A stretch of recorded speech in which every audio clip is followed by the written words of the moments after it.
Hi good evening. This is Raj Upadhyay. आज मैं बात करने वाला हूँ स्टॉक मार्केट में जो लोग नए आते हैं और उनकी इन्वेस्टमेंट थ्योरी क्या होती है, मैं उस पर बात करूँगा। ये बहुत ज़रूरी है। शुरुआत में मालूम नहीं पड़ता है। कैसा होता है कि बंदा आता कहाँ से है ना, तो उसको ये मालूम है कि TCS 10 रुपए से 4,000 का स्टॉक हो गया।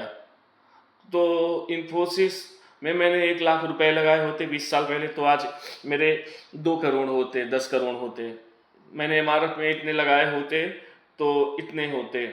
तो उन सब पिछली हिस्ट्री को देख के नया जो मार्केट में आता है क्या करता है कि वो भी ऐसे ही स्टॉक में डालता है। मैक्सिमम लोग तो इन्हीं स्टॉक्स में डालते हैं कि ठीक है HDFC मल्टीबैगर बना, बजाज फाइनेंस में मल्टीबैगर बना और ये सब कंपनियां बनी, तो भाई वो बन गई, उनका टाइम था। ऐसा नहीं है कि उस टाइम पे खरीदे हुए सारे शेयर मल्टीबैगर बने। 10 में से सिर्फ एक दो कंपनियां सरवाइव कर रही हैं ये टाइम पे। 2000 और 90s की मैं बात करूं तो सिर्फ 10 में से एक दो कंपनियां, 3 कंपनियां मुश्किल से हैं मार्केट में, बाकी सब जीरो भी हुए हैं। तो वो भी देखना पड़ता है। और दूसरी बात है कि अब जो कंपनी का मार्केट कैप 8 लाख 6 लाख करोड़ पहुंच चुका है, अब यहां से वो मल्टी बैगर नहीं बन सकती। आप समझ रहे हैं ना कि जैसे एक छोटा बच्चा होता है, अब वो 6 साल का है, 2 साल का है, तो वो अभी वहां से मल्टीपल करेगा। अगर वो उसका टोटल वजन अभी 20 किलो है तो 100 किलो 5 गुना हो जाएगा यहाँ से। लेकिन जो बंदा अब 25 साल 30 साल का एकदम यंग मैन बन चुका है, अब उसका वजन तो नहीं बढ़ने वाला, बहुत बढ़ेगा तो 10-20 किलो। तो मतलब ऐसे कहना गलत है, क्योंकि एक टाइम के बाद भी ये कंपनियां आगे बढ़ेंगी। ऐसा नहीं कि ये ख़त्म हो जाएंगी या फिर इनका ग्रोथ रुक जाएगा, लेकिन स्लो हो जाएगा। ये इन्फोसिस MRF इन सब का हिस्ट्री बताने के लिए अच्छा है, कहानियां हैं बस। अब इनको देख के आप इसमें पैसा डाल के बैठ गए तो आपका पैसा नहीं बनने वाला है। पैसा बनने का फ्यूचरिस्टिक कंपनी, जैसे अब एनर्जी हो गई, ग्रीन एनर्जी में फोकस है गवर्नमेंट का। मैन्युफैक्चरिंग तो ठीक ही चल रहा है, इंफ्रास्ट्रक्चर में उनका फोकस है। अभी आप कोई वीडियो देखते हैं चाइना की, अमेरिका की, बिल्डिंगें बिल्डिंगें, आप मुंबई या दिल्ली जैसी बड़ी सिटी में जाएंगे तो आपको बड़ी बड़ी बिल्डिंगें, ये सब इंफ्रास्ट्रक्चर रिलेटेड डेवलपमेंट अभी बहुत सारा होना बाकी है हमारे यहाँ। तो ये भी एक अच्छा सेक्टर है। उसके अलावा हॉस्पिटल्स अच्छे सेक्टर हैं। अभी हॉस्पिटल आप देखेंगे तो मुझे नहीं लगता कभी किसी हॉस्पिटल को बंद होता देखा होगा आपने। हॉस्पिटल अमूमन बंद होते ही नहीं हैं, वो बिजनेस कभी ख़त्म नहीं होता। वो तो एक तरह से मैं बोलूँ तो एवरग्रीन बिजनेस है। दवाइयों की भी कंपनियां अच्छा कर रही हैं, लेकिन जो बहुत बड़ी बन गई हैं उनके लिए फिर स्पेस नहीं बचता। जैसे कि ऐसा है कि अगर मेडिसिन का मैं मार्केट मान लेता हूँ, पूरा इंडिया का अगर मैं बोलता हूँ कि ठीक है 10 लाख करोड़ का बाजार है एंटीबायोटिक्स मेडिसिन का, तो अगर एक कंपनी ऑलरेडी 5 लाख करोड़ का बाजार कैप्चर करके बैठ गई है, तो फिर अब बाकी अब उस कंपनी में मैं पैसा लगाऊंगा तो वो जाएगी कहाँ? अब मार्केट तो उतना ही रहने वाला है ना, मार्केट तो नहीं इतना बड़ा हो जाएगा कि भाई ये 5 लाख का 50 लाख। मार्केट भी ग्रो कर रहा है महंगाई के साथ में, लेकिन वो कितना ग्रोथ है? वो ग्रोथ, मार्केट का ग्रोथ उतना नहीं है। मार्केट का ग्रोथ एक छोटा सा ग्रोथ है। लेकिन अभी 2000 करोड़ की कंपनी है मेडिसिन की, कोई 500 करोड़ की कंपनी है जो अभी फील्ड में अच्छा कर रही है। उनके कुछ अच्छे प्रोजेक्ट हैं, उनका कोई प्रोडक्ट है जो डिमांड में है और वो कंपनी 5000 करोड़ की है, तो वो तो अगर वहाँ से 50,000 करोड़ का भी उसको मार्केट कैप मिलता है एक 500 करोड़ की कंपनी को, तो आप ऐसे लगा लो कि वो तो 100 गुना हो गई। तो इस तरह से चीज़ों को सोचा जाता है, इसीलिए आजकल लोग छोटे मार्केट कैप्स को ज़्यादा फॉलो कर रहे हैं। रिस्क भी इसमें उतना ही रहता है, जो बड़ी कंपनियां हैं वो न तेज़ी से गिरती हैं और ना तेज़ी से बढ़ते हैं उनके स्टॉक के रेट, लेकिन छोटी कंपनियों के रेट पता नहीं चलता, 100 का कब वो 30 आ जाएगा और फिर 30 का कब वो 200-500 भी पहुंच जाएगा। तो ऐसा होता है। तो कैसा है कि नए लोग जब आते हैं मार्केट में तो उनको समझ में नहीं आता है कि खरीदना क्या है। मुझे बस किसी ने बोला अडानी के शेयर अच्छा कर रहे हैं, अरे अडानी के कर रहे हैं ठीक है। लगभग 2-3 साल पहले, 2 साल पहले अडानी का इतना पूरा बूम था, मतलब उनकी कंपनियां 150-150-200, तो नॉर्मली 200 पी पे बिक रही थी। 200 पी का मतलब समझ रहे हैं आप कि 1 रुपया कमाने के लिए 200 रुपये, लोग उनकी 1 रुपये की कमाई पे 200 रुपये का बेट कर रहे थे। अरे भाई, उसके ऊपर वो भी उस कंडीशन में कि जब उनका मार्केट कैप भी 2 लाख 2.5 लाख करोड़ का पहुंच गया है। कितनी बड़ी बेवकूफ़ी की बात है। आप सोचिए कि अब उसका 200 करोड़ 2 लाख करोड़ का मार्केट कैप है, उसको मैं 200 का मल्टीपल दे रहा हूँ, तो इसका मतलब क्या हुआ कि या तो उस कमाई, अगर उसकी आमदनी इतनी बढ़ेगी कि मेरा पैसा रिजनेबल हो सके, मेरा रिटर्न, तो भी उसको 2 लाख से उसको, अगर मेरा नॉर्मल 200 पी का मतलब होता है 200 साल की कमाई का पैसा मैं आज दे रहा हूँ। तो पॉसिबल ही नहीं ना, इतना 2 लाख करोड़ की मार्केट कंपनी है तो पॉसिबल ही नहीं। उसको तो फिर पूरे इंडिया में जितना पैसा है पूरा पैसा लेके उसको बैठ जाना पड़ेगा, तब जाके मेरा रिटर्न बनेगा। तो ऐसा भी होता है मार्केट में, एकदम से बूम करके स्टॉक के रेट बढ़ाए जाते हैं, पंपिंग चालू रहती है। यहाँ तक कि टीवी में भी टीवी में भी रोज मल्टीबैगर बांटते रहते हैं। आप टीवी देखने बैठेंगे, सीएनबीसी न्यूज़ और ऐसे चैनल आप बैठेंगे देखने, आपका दिमाग खराब हो जाएगा। 4 लोग बुलाए जाएंगे, चारों लोग 3-3 4-4 स्टॉक लेके रोज चले आते हैं। भाई 15-15 दिन, 10-10 दिन में एक स्टॉक नहीं मिलता है मुझे। मैं खुद रोज के 6 घंटे 8 घंटे मार्केट में लगाता हूँ, तो ऐसा नहीं कि ढंग के स्टॉक नहीं मिलते जिसपे मेरा कॉन्फिडेंस हो।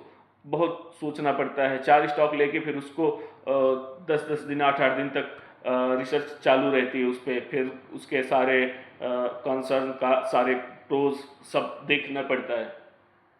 तो मार्केट में आने का मतलब ये नहीं है कि क्या बढ़ रहा है वही खरीद लो।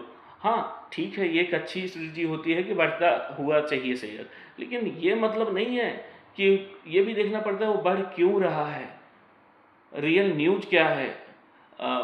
मैं 3 साल पहले की बात करूं तो एक कोई स्टॉक था, इंद्री माल्ट विस्की बनाने वाली कंपनी, उसको पूरा कोई पूरे वर्ल्ड में सबसे बेटर विस्की बनाने का उसको अवार्ड मिला था। तो वो दिन मैंने देखा कि वो स्टॉक एक ही दिन में 20% भागा। तो मैंने लेना चाहा था, लेकिन पहले से वो मेरी निगाह में नहीं था, तो मैंने कुछ ज़्यादा मुझे मालूम नहीं था, तो इतने जल्दी मैं उसको आइडेंटिफाई नहीं कर सका कि नहीं इसमें इन्वेस्ट करना चाहिए। वो स्टॉक वहाँ से 4 गुना हो गया। तो वो एक रियल वैल्यू थी, उसका एक मार्केटिंग हो गया ना कि वर्ल्ड की सबसे अच्छी विस्की है, इंद्री करके है, इंडिया में भी बिकती है उसकी, काफ़ी वर्ल्ड वाइड भी, तो उसको एक वैल्यू लग गया।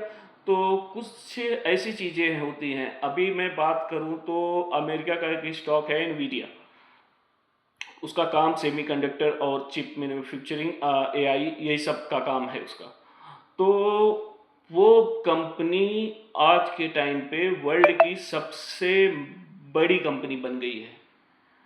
लगभग उसका कोई $4 ट्रिलियन का मार्केट कैप हो चुका है। 4 ट्रिलियन जितना पूरा हमारा इंडिया का जीडीपी है, उतना उस कंपनी की मार्केट वैल्यू है ये टाइम पे एनवीडिया। शायद चैट जीपीटी उन्हीं का है एआई में। तो अब $4 ट्रिलियन, $27 ट्रिलियन तो अमेरिका की इकोनॉमी है, तो एक ही कंपनी अगर $4 ट्रिलियन लेके बैठ गई है, तो अब मैं वहाँ पे बढ़ गया है, तो अब मुझे वहाँ पे कुछ मिलने वाला नहीं है। ठीक है, हो सकता है वो 5 साल 4 साल 6 साल में 8 ट्रिलियन हो जाए, लेकिन उसके चांसेस भी उतने नहीं है। इतना तेज़ी से अब उसको ग्रो करने के लिए पूरे वर्ल्ड का भी मार्केट कम पड़ जाएगा। तो चीज़ें एक भेड़ चाल में चलती हैं मार्केट में। लोग बस एक दूसरे को देख के भाग रहा है। इतने दिन हो गए मुझे मार्केट में ये सब चीज़ों से। एक बूम चलता है, स्टॉक भागता है, 50 का स्टॉक 500 भी चले जाएगा। तो वहाँ पे दो बातें होंगी। आप जब 500 पे जाके खरीद लेंगे, पहला चीज़ तो आपको मालूम ही नहीं पड़ता है कि 50 से भागा क्यों, और 500 पे पहुँचने के बाद आप कहीं बीच में घुस गए 400 साढ़े 400 पे, फिर 10-20% और ऊपर गया, उसके बाद फिर स्टोरी होती है शुरू। फिर उसके बाद स्टॉक या तो 5 साल 7, अगर अगर उसमें वैल्यू है स्टॉक में और अपनी पूरी वैल्यू के हिसाब से बढ़ा है, तो अपनी वैल्यू के हिसाब से वो बढ़ चुका है, अब उसमें ज़्यादा कुछ नहीं बचा है कि और बढ़ेगा। तो पहली तो वो कंडीशन हो गई। फिर उस कंडीशन में क्या होता है कि वो स्टॉक फिर वही 5 साल 6 साल एक ही जगह पे पढ़ के बस आपका टाइम बर्बाद करेगा। जैसा अभी बजाज फाइनेंस में हुआ, HDFC में हुआ, और फिलहाल SBI में भी सेम सीन है, और उसके अलावा कोटक महिंद्रा बैंक, काफ़ी इन सब में सेम यही स्टोरी हुआ था कि ये स्टॉक खूब चले, बड़े बड़े बातें, और जब वो पूरा वैल्यू ऑब्जर्व कर लिया उन्होंने अपने प्राइस में स्टॉक के, फिर उसके बाद से फिर वही 15% 20% ऊपर, 15-20% नीचे, ऐसे ही 4 साल 5 साल चले गए। और रिटेलर क्या करते हैं, ऐसे स्टॉक देख के बस चले आए। तो यहाँ से नहीं मायने रखता है कि आप अच्छा स्टॉक है तो मैं पैसे डाल दूँ। अच्छा स्टॉक है, आप पैसे डाल देंगे, लेकिन टाइम मैटर करता है। यही कोविड के टाइम पे आप डाल सकते थे भाई। ऐसे स्टॉक जो होते हैं तो इनमें भी पैसा डाल सकते हैं, पैसा थोड़ा सा बनता भी है, लेकिन कौन किस टाइम पे कि किसी रीजन से घिरे हो, आप पैसा डाल दिए हो, फिर अपने पुराने वैल्यू के आसपास आए तो आप निकल गए। इससे ज़्यादा 20% 30% मिल गया, तो अच्छा, इससे ज़्यादा कुछ मिलने वाला नहीं है ऐसे बड़े स्टॉक में। तो बाकी आपको फाइंड आउट करने पड़ेंगे।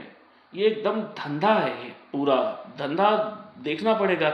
पैसे कितने आ रहे हैं, इन्वेंट्री मतलब माल कितना बिक रहा है, कितना गोडाउन में पड़ा है, कितना कर्ज है, कर्ज पे ब्याज कितना है, ब्याज देने के बाद भी कंपनी कितना बचा ले रही है, सारे रेशियोज हैं, डेप्ट टू इक्विटी रेशियो, ये सब एनालाइज करना पड़ेगा आपको। उनकी इन्वेंट्री देखनी पड़ेगी, पूरा बैलेंस शीट ही स्टडी करना पड़ेगा। तो PB कम से कम 70 से 80 सिनेरियो हैं ऐसे, जिसपे स्टॉक आपको संतोषजनक जब लगता है तब आप उसमें पैसा डालते हैं। तो मेरे हिसाब से आप अगर इक्विटी में आ रहे हैं, इक्विटी इन्वेस्टिंग में खुद से करने का अगर आप ट्राई कर रहे हैं, तो टाइम तो आपको लगेगा, और अच्छा खासा टाइम लगेगा। ये तो हो ही नहीं सकता। इतनी सारी चीज़ें, मैंने बोला ना कि सिर्फ 80 70-80 तो सिर्फ सिनेरियोज होते हैं स्टॉक के, जहाँ पे मुझे जाके उनको वैल्यू करना पड़ता है। उनका प्राइस टू बुक कितना है, मतलब कि अगर 100 रुपये की कंपनी है तो स्टॉक प्राइस उसके हिसाब से कितना महंगा है। तो एजुअली कभी 1:2 रहता है, कभी 1:4, कभी 1:8, कभी 1:12, कभी 20 तक रहता है। वो डिपेंड करता है कंपनी का ROE क्या है, कंपनी का ग्रोथ क्या है। तो सारी चीज़ों पे आपको देखना पड़ेगा। उसके अलावा कंपनी में इन्वेस्टर कौन है, वो तो सबसे इम्पोर्टेंट हो जाता है। कि मैं जो भी स्टॉक खरीद रहा हूँ, ऐसा तो नहीं है कि पूरे पब्लिक लोगों को माल चिपका के सब लोग निकल चुके हैं। तो सब चीज़ें देखनी पड़ती है। मैं अभी तो स्टार्ट किया है मैंने इस चैनल पे वीडियोस डालना, तो मैं धीरे धीरे ग्राफिक वगैरह का भी यूज़ करूँगा। अगर मैं कोई अपना, अभी इतना ज़्यादा कुछ था नहीं कि मैं आपको एक्सप्लेन करूँ, तो कुछ आपके डाउट्स रहेंगे तो मैं ज़रूर डेफिनेटली मैं आंसर करने का ट्राई करूँगा। तो अभी इतना ज़्यादा कुछ नहीं है कि मैं अभी से आपको सारे बारीकियाँ, सारे छोटे छोटे टूल्स और स्टॉक्स के बारे में इतना इन डेप्थ बात करके अभी कोई मतलब नहीं है। मेरे चैनल को मैंने जैसे स्टार्ट किया इन्वेस्टिंग करना, और जहाँ तक मैं आज तक पहुँचा हूँ, मैं इसको वहाँ तक लेके जाऊँगा। अर्ली चीज़ें क्या होती हैं स्टॉक इन्वेस्टिंग में, बस अभी वो चीज़ों पे मैं डिस्कस कर रहा हूँ। तो अगर आपके कोई डाउट्स हैं, अगर आप वास्तव में चाहते हैं कि ठीक है मुझे पैसे इन्वेस्ट करने हैं, तो बेझिझक मैं एक ऐसा इन्वेस्टर हूँ कि आप मुझसे सवाल करेंगे तो मेरे अभी इतने सब्सक्राइबर नहीं है ना, मेरा इतना व्यूज आ रहा है कि मैं सबको नहीं देख पाऊँ। तो अभी आपके लिए भी सबसे बेटर है कि शायद मैं आपको अपने आपकी क्वेरियों को पर्सनलाइज्ड आंसर कर सकता हूँ, और ज़रूरत पड़ा तो मैं आपसे बात भी कर सकता हूँ अगर आप सीरियस हैं तो। और आपको मैं 100% सपोर्टिव रहूँगा। तो एक अपॉर्चुनिटी है आपके लिए कि मैं अवेलेबल हूँ। मेरे टाइम पे कोई अपॉर्चुनिटी नहीं थी भाई, मैंने 19-20 में स्टार्ट किया था। वो कहानी किसी और दिन करेंगे। बाकी फिर मिलते हैं नेक्स्ट वीडियो में। जब तक थैंक यू।